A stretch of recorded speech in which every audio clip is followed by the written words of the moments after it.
Japan ने ऐसा हथियार विकसित किया है जिसके सामने हाइपरसोनिक मिसाइल भी फेल है। ये इलेक्ट्रोमैग्नेटिक रेलगन है। ये 8000 किलोमीटर प्रति घंटा की स्पीड से फायर करती है। ये नेवी शिप पर तैनात की जाएगी। ये बारूद और गोलों की जगह विद्युत चुंबकीय शक्ति से फायर करती है। दूसरे विश्व युद्ध के बाद पहली बार जापान अपनी रक्षा नीति में आक्रामक और तकनीकी बदलाव कर रहा है।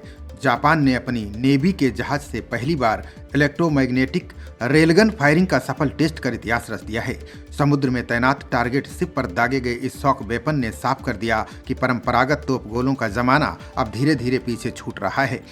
जापान के रक्षा मंत्रालय की अधिग्रहण तकनीक और लॉजिस्टिक एजेंसी यानी ATLA ने यह खुलासा किया है, जिसमें बताया गया है कि टेस्ट शिप JS असुका से रेलगन के ट्रायल किए गए।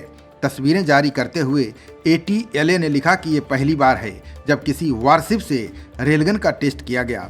वैज्ञानिकों के अनुसार विद्युत चुंबकीय रेलगन का परीक्षण न केवल तकनीकी दृष्टिकोण से अहम है, बल्कि ये एशिया प्रशांत क्षेत्र की सामरिक स्थिति को भी बदल सकता है।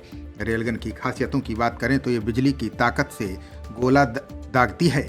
रेलगन एक विद्युत चुंबकीय हथियार सिस्टम है।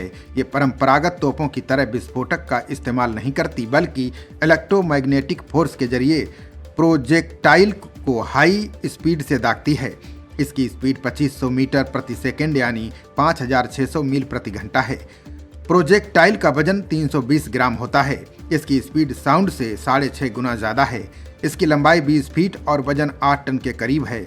ये सिस्टम हाइपरसोनिक मिसाइलों और तेज गति से उड़ने वाले लड़ाकू विमानों को भी निशाना बना सकता है।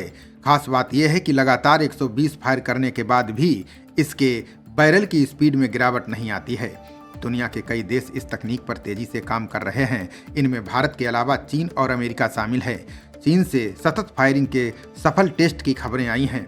ये बात अलग है कि चीन इसे अब तक तैनात नहीं कर पाया है। अमेरिका ने भी एक समय रेलगन प्रोजेक्ट पर अरबों डॉलर खर्च किए हैं। 2021 में तकनीकी चुनौतियों और लागत के चलते इसे बंद कर दिया था। अब अमेरिका भी इस प्रोजेक्ट पर काम कर रहा है।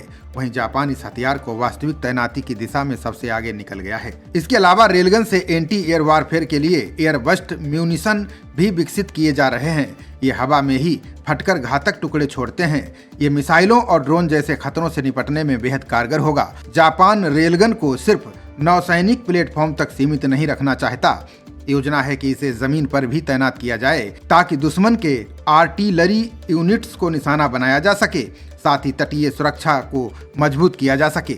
दूसरी ओर जैसे ही जापान ने रेलगन का टेस्ट किया, चीन और उत्तर कोरिया की चिंता बढ़ गई है। इसका कारण यह है कि यह हथियार पारंपरिक रक्षा प्रणाली से कहीं ज्यादा तेज, सटीक और प्रभावशाली है। रक्षा विशेषज्ञों के अनुसार जापान की ये तकनीक चीन की हाइपरसोनिक मिसाइल क्षमताओं के लिए काल बन सकती है। चीनी सेना के एक पूर्व ट्रेनर ने इस हथियार को आक्रामक रणनीति की शुरुआत बताया।